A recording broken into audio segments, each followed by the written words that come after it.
તો પહેલો એનું જે જનરેશન છે દેટ ઇઝ ફર્સ્ટ જનરેશન તરીકે ઓળખવામાં આવે છે, તે ફર્સ્ટ જનરેશન છે 1940.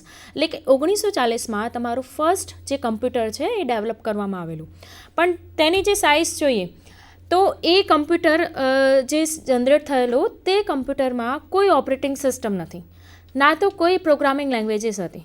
તો તમને મિત્રો ખ્યાલ આવશે કે operating system without operating system અને વિધાઉટ પ્રોગ્રામિંગ લેંગ્વેજ કઈ રીતે મેનેજ કરી શકાય. તો અહીંયા એ જે કમ્પ્યુટર હતા એ કમ્પ્યુટરમાં નંબર ઓફ કેબલ્સ, એટલે કે બહુ બધા કેબલ્સ, બહુ બધા ચેનલ્સ, બહુ બધી સ્વિચીસ સાથે કનેક્ટેડ હતો. અને તેમાં જે ટ્યુબ યુઝ કરવામાં આવે દેટ ઇઝ વેક્યુમ ટ્યુબનો યુઝ કરવામાં આવતો હતો.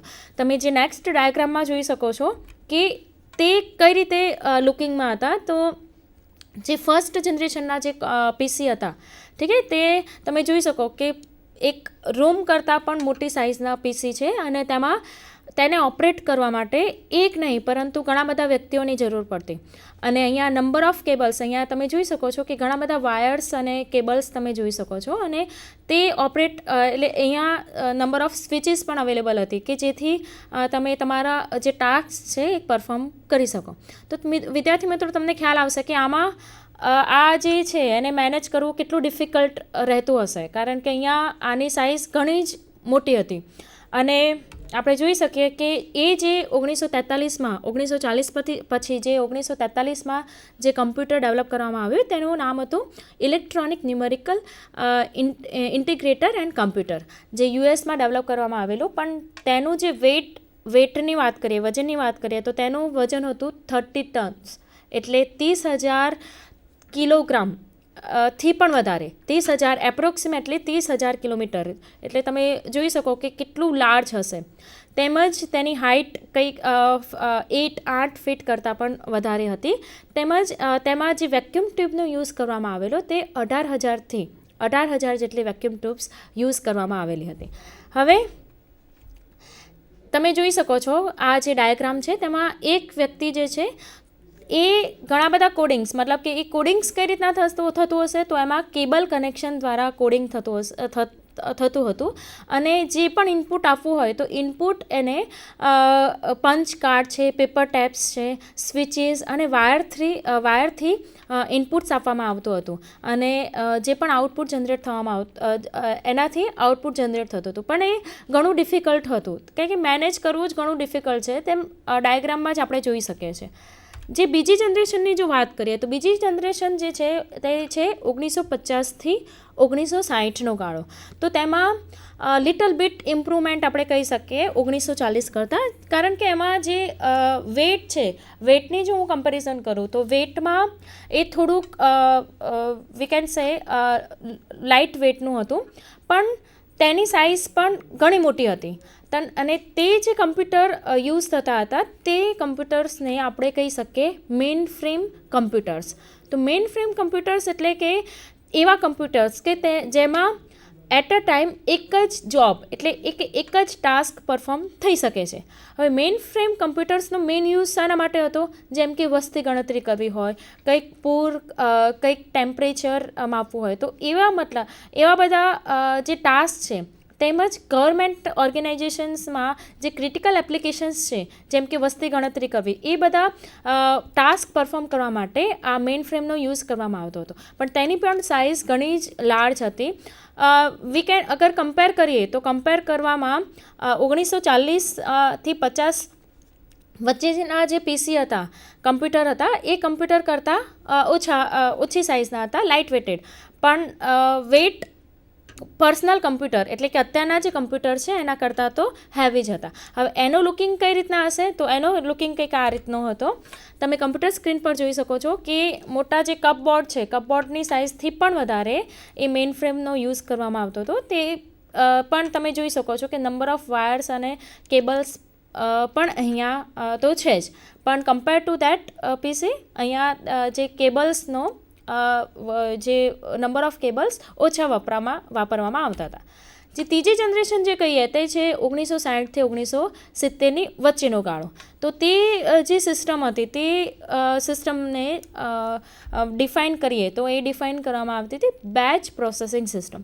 તો બેચ પ્રોસેસિંગ સિસ્ટમનો મતલબ શું કહેવાય કે અહીંયા નંબર ઓફ જોબ્સ એટલે કે જે પણ તમારે ટાસ્ક પરફોર્મ કરવું હોય તો એ જોબને એક ટેપ ડ્રાઈવમાં સ્ટોર કરી દેવામાં આવતી હતી. તો ફોર એક્ઝામ્પલ મારે એક ટાસ્ક પરફોર્મ કરવું છે A+B, તો હું ડાયરેક્ટલી ઇન્ટરેક્ટ નહીં થાઉં, હું ડાયરેક્ટલી એક પીસીમાં યુઝર અને કમ્પ્યુટર ક્યારે ડાયરેક્ટલી ઇન્ટરેક્ટ ના થાય. એટલે એમાં કઈ રીતના ઓપરેટ થતું હતું કે અહીંયા એક ઇનપુટ ટેપ ડ્રાઈવ યુઝ કરવામાં આવતી હતી, એને પંચ કાર્ડ પણ કહી શકે.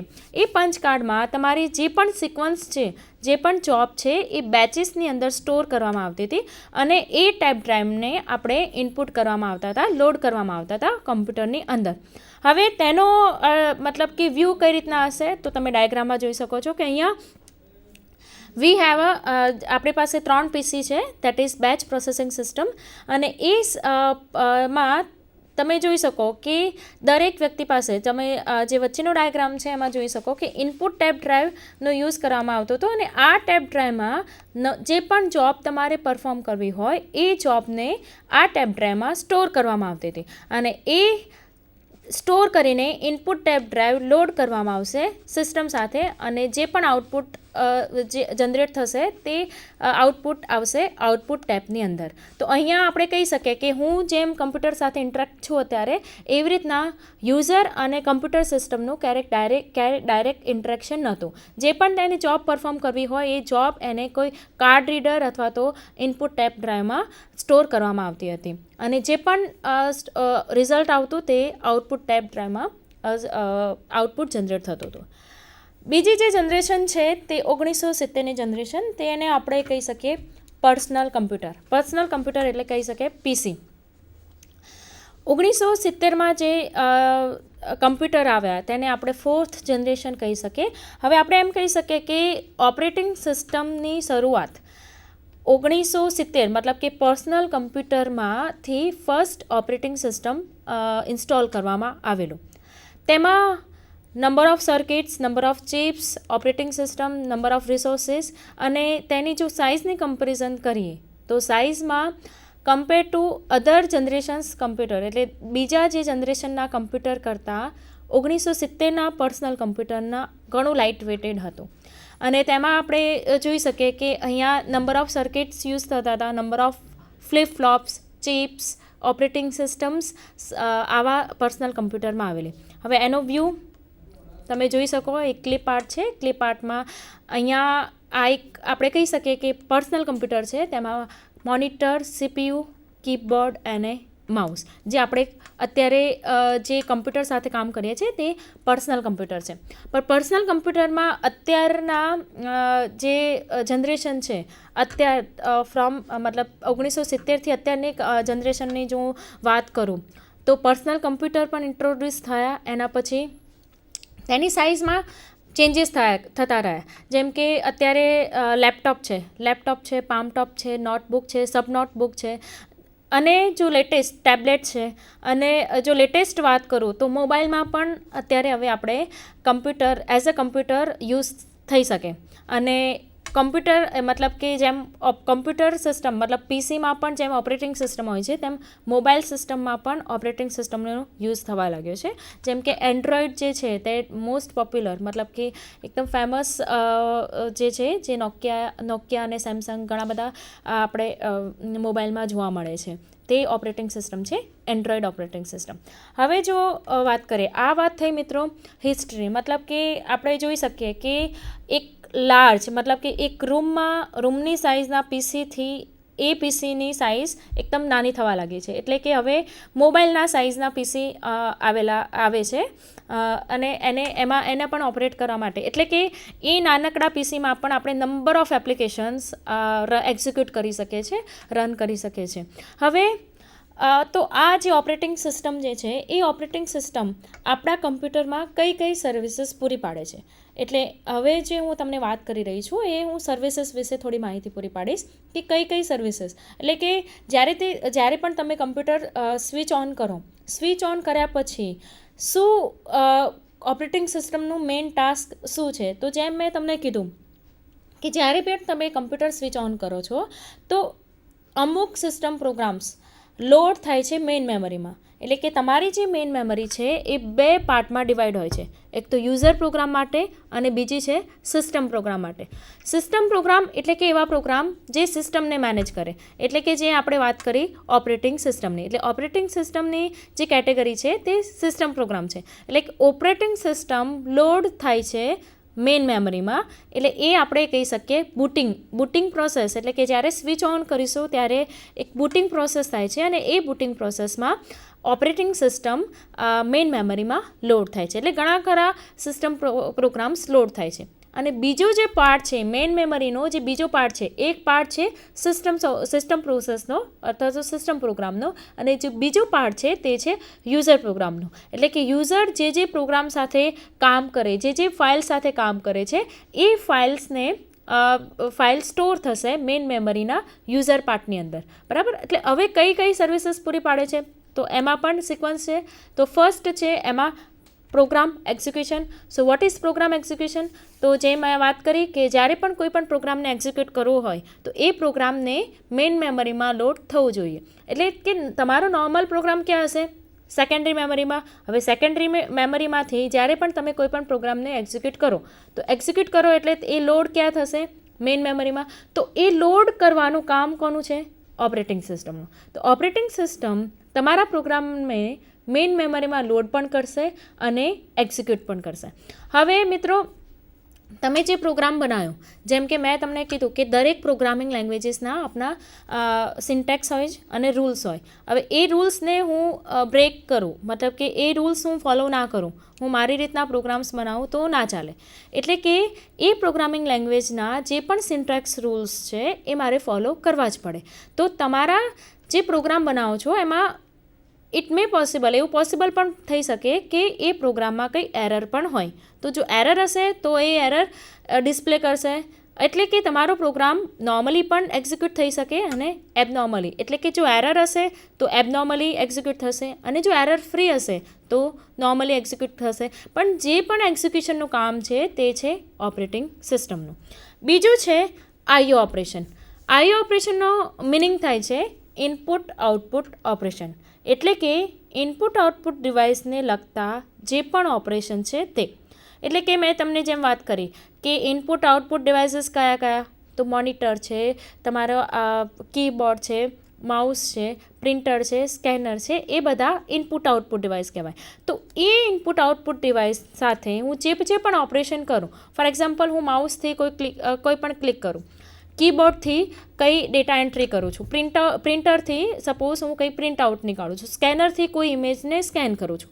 તો જે પણ ઇનપુટ આઉટપુટ ડિવાઇસ છે એ ઇનપુટ આઉટપુટ ડિવાઇસને સાથે જે પણ ઓપરેશન્સ આપણે કરીએ એ ઓપરેશન્સ માટે રિસ્પોન્સિબલ છે ઓએસ. મતલબ કે જો ઓએસ ઇન્સ્ટોલ ના હોય તો તમે આ બધા ઓપરેશન્સ ના કરી શકો. બીજું જે છે that is file system manipulation. What is file system manipulation? એટલે કે ફાઇલને લગતા જે પણ પ્રોગ્રામ, મિત્રો તમે એકદમ ક્લિયર થઈ જાઓ કે ફાઇલ અલગ છે અને પ્રોગ્રામ અલગ છે. ફાઇલ એટલે કે જેમાં set of records, set of informations, set of data હું સ્ટોર કરી શકું, તેને કહેવાય ફાઇલ. અને પ્રોગ્રામ એટલે કે કોઈ પર્ટિક્યુલર ટાસ્કને કોઈ પર્ટિક્યુલર ટાસ્કને જો પરફોર્મ કરવું હોય તો હું એ પરફોર્મ કરી શકું યુઝિંગ પ્રોગ્રામ. એટલે પ્રોગ્રામને બનાવવા માટે મારે સેટ ઓફ ઇન્સ્ટ્રક્શન્સ લખવી પડશે, અને ફાઇલને બનાવવા માટે મારે ટેક્સ્ટ, એટલે ફાઇલનું જે ફોર્મેટ હોય તો નંબર ઓફ ટેક્સ્ટ એટલે કે તમે આલ્ફાબેટ્સ પણ લખી શકો અને ન્યુમરિક વેલ્યુ પણ લખી શકો. એટલે કે મિત્રો ફાઇલ મેનિપ્યુલેશન સિસ્ટમ એટલે કે ફાઇલને લગતા જે પણ ઓપરેશન્સ છે, જેમ કે ફાઇલને ક્રિએટ કરવી, ડિલીટ કરવી, કોપી, રીનેમ, એટલે કે ફાઇલને લગતા જે પણ ઓપરેશન્સ છે તે ઓપરેશન્સને કોણ પરફોર્મ કરશે? Operating system. એટલે કે ઓપરેટિંગ સિસ્ટમ રિસ્પોન્સિબલ છે આ બધી જ એક્ટિવિટી કરવા માટે. ત્રીજું જે છે નેક્સ્ટ જે સર્વિસ પૂરી પાડે છે તે છે એરર ડિટેક્શન. એરર ડિટેક્શન એટલે કે જ્યારે પણ આપણે કમ્પ્યુટર સાથે કામ કરીએ તો ઘણા બધા પ્રકારની એરર આવી શકે. જેમ કે પ્રોસેસરમાં કોઈ એરર આવી શકે, મેમરીમાં એરર આવી શકે, હાર્ડવેરમાં એરર આવી શકે, ઇનપુટ આઉટપુટ ડિવાઇસમાં કોઈ એરર આવી શકે. તો આ બધા જ જે એરર છે તેને ડિટેક્ટ કરવા માટે ઓપરેટિંગ સિસ્ટમ રિસ્પોન્સિબલ છે.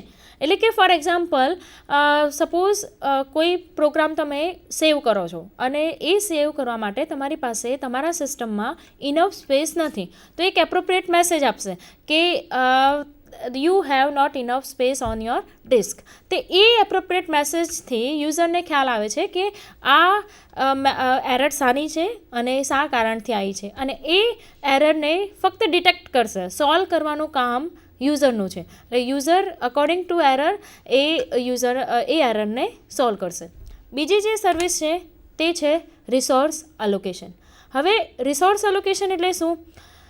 રિસોર્સને અલોકેટ કરવા.